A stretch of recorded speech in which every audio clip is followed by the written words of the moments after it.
बेलमपुर गांव में आखिर क्या हो रहा है?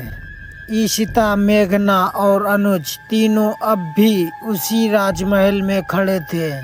राजमहल का दरवाजा खुलते ही तीनों की धड़कनें तेज हो गईं। मेघना, तुमने सुना? वो चीख वो किसी इंसान की नहीं लग रही थी।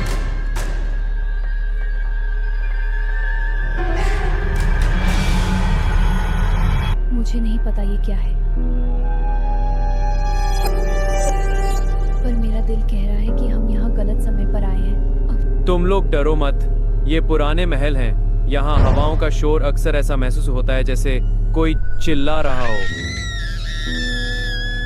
अनुज के चेहरे पर दिखावटी मुस्कान थी, लेकिन उसके चेहरे पर साफ झलक रहा था जो निशोल मोलू के बारे में सुना था गांव में। अनुज, अगर ये सिर्फ हवा है तो वो ताबूत ले जाने वाले लोग कौन थे? और वो मंत्र बश बम बम, वो आवाजें अभी भी मेरे कानों में गूंज रही हैं। तभी उस महल के गलियारे से एक साया उनकी तरफ बहुत ही तेजी से बढ़ रहा था। मेघना ने तभी उस पर टॉर्च की रोशनी डाली, लेकिन उसकी रोशनी बुझ गई। इशिता, मेरी टॉर्च बंद हो गई। यहाँ कुछ है, कोई है जो हमें देख रहा है। हमें यहाँ से तुरंत निकलना होगा। अगर निशिर मोनो जाग चुके हैं तो वो गांव को तबाह कर देंगे। इधर मुखिया और पुजारी गांव में खड़े थे। उनके पास और भी लोग काफी जमा हो गए जिनके हाथों में मशाले थीं। पुजारी जी, संपत और कप्ता की आवाजें जंगल की ओर से आई थी। हमें अभी वहां पहुंचना होगा, इससे पहले कि वो बला हमारे गांव के बच्चों को अपनी चपेट में ले ले। मुखिया जी, निशिरमोलो 400 साल से सोए हुए थे। उन्हें जगाने का साहस किसने किया? ये उन लोगों का काम है जो गांव की मर्यादा और इस पवित्र मिट्टी के रहस्य को नहीं समझते। तभी एक बूढ़ी औरत आगे आती है जिसके चेहरे पर झुर्रियां थी और आंखों में डरावनापन, जो कुछ कहना चाहती थी। वो आ गए हैं। वो सिर्फ संपत और कप्ता को लेने नहीं आए, वो उस रक्त को लेने आए हैं जो आज इस मिट्टी पर दोबारा लौट आया है। आप क्या कह रही हैं कांता? कौन सा रक्त? उस लड़की की आंखों में वही खौफ है जो 4 साल पहले उस रानी की आंखों में था, जिसने इस अभिशाप को जन्म दिया था। अचानक मेघना के सिर में तेज दर्द होने लगता है, जिससे उसे कुछ परछाइयां दिखती हैं जो कि खुद एक राक्षसी पोशाक में थी और उसके सामने 4 वही ताबूत वाले आदमी। मुझे सब याद आ रहा है। ये महल, ये मेरा घर था। मैं ही वो थी जिसने उन्हें बुलाया था।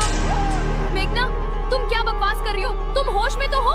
इशिता, मुझे कुछ समझ नहीं आ रहा। ये सब कैसे हो सकता है? ये जगह, मुझे डर लग रहा है। हमें यहाँ से निकलना होगा। मेघना, तुम क्या कह रही हो? तुम तो शहर से आई हो। तुम्हारा इस महल से क्या रिश्ता हो सकता है? मुझे नहीं पता, पर ये मृत्युंजय अमृत कोई दवा नहीं है। ये तो एक श्राप है जो अमरता के लालच में बनाया गया था। और अचानक राजमहल की दीवारें गिरने लगीं और वही आवाजें सुनाई देने लगीं, बम बम बश, बम बम बश। तभी मेघना ने इशिता का हाथ बहुत जोर से पकड़ा। हमें यहाँ से बाहर निकलना होगा। अनुज, रास्ता दिखाओ। ठीक है, फॉलो मी, जल्दी। रुको, ये सब गिर रहा है। हाँ चलो, पीछे मत देखो। मैं रास्ता भूल गया हूँ। महल का नक्शा बदल गया है। देखो, वो दीवारें, वो हिल रही है। अचानक एक गुप्त दरवाजा खुला जहाँ से 4 आदमी निकलते हैं। वही 4 ताबूत वाले आदमी जिस ताबूत पे खून की चिट्ठियाँ पड़ी थीं। वो आ गए हैं। मत देखना। अगर तुमने उनकी आंखों में देखा तो तुम कभी वापस नहीं जा पाओगे।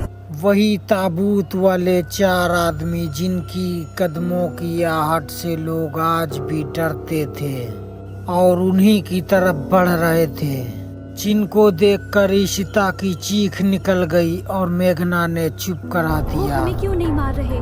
वो तो बस हमारे पास से गुजर रहे हैं। वो हमें नहीं देख रहे, वो उसे देख रहे हैं जिसके अंदर वो अमृत का अंश है। मेघना, क्या तुम्हारे पास वो किताब है? हाँ, ये रही। इसमें लिखा है कि उन्हें रोकने का सिर्फ एक ही तरीका है, लेकिन वो तरीका बहुत खतरनाक है।